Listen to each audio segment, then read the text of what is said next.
ದೇವನಹಳ್ಳಿ ತಾಲೂಕಿನ ರಾಜ್ಯ ಸರ್ಕಾರಿ ನೌಕರರ ಸಂಘದ ನೂತನ ಅಂಗಡಿ ಮಳಿಗೆಗಳ ಉದ್ಘಾಟನೆ ನೆರವೇರಿಸಿದ ಸರ್ಕಾರಿ ನೌಕರರ ಸಂಘದ ರಾಜ್ಯಾಧ್ಯಕ್ಷ ಸಿಎಸ್ ಷಡಾಕ್ಷರಿ ಮಾತನಾಡಿ, ದೇವನಹಳ್ಳಿ ತಾಲೂಕು ಸರ್ಕಾರಿ ನೌಕರರ ಸಂಘ ಉತ್ತಮವಾಗಿ ನಡೆಯುತ್ತಿದೆ.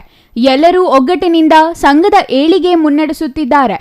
17ರಂದು ಮುಖ್ಯಮಂತ್ರಿಗಳಿಗೆ ಅಭಿನಂದನಾ ಕಾರ್ಯಕ್ರಮ ನಡೆಸಲಾಗುತ್ತದೆ ಎಂದರು.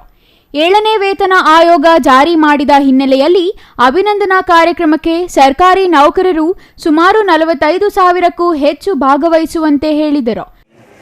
ದೇವನಹಳ್ಳಿ ತಾಲೂಕು ಸರ್ಕಾರಿ ನೌಕರ ಸಂಘದಿಂದ ಯಾರು 2019ರಿಂದ 24 ಅವಧಿಯಲ್ಲಿ ಚುನಾಯಿತ ನಿರ್ದೇಶಕರು ಪದಾಧಿಕಾರಿಯಾಗಿದ್ದರು ಅವ್ರಿಗೆಲ್ಲ ಕೂಡ ಗೌರವವನ್ನು ಸಲ್ಲಿಸುವ ಸಂದರ್ಭ, ಜೊತೆಗೆ 2 ನೂತನ ವಾಣಿಜ್ಯ ಮಳಿಗೆಗಳ ಉದ್ಘಾಟನೆ ಮಾಡುವಂಥ ಕೆಲಸವನ್ನು ನಮ್ಮ ಬಾಲಣ್ಣವ್ರ ನೇತೃತ್ವದಲ್ಲಿ ಇವತ್ತೆಲ್ಲ ಕೂಡ ನಡೆದಿದೆ.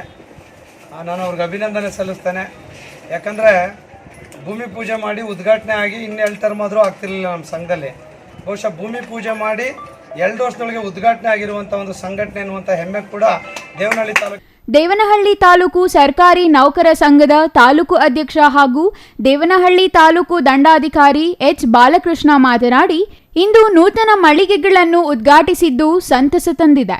ಮುಂದಿನ ದಿನಗಳಲ್ಲಿ ಹೆಚ್ಚಿನ ಕಾರ್ಯಕ್ರಮಗಳನ್ನು ಮಾಡಲಾಗುತ್ತದೆ ಎಂದರು. Satish Kumar, CTV news, Devanahalli.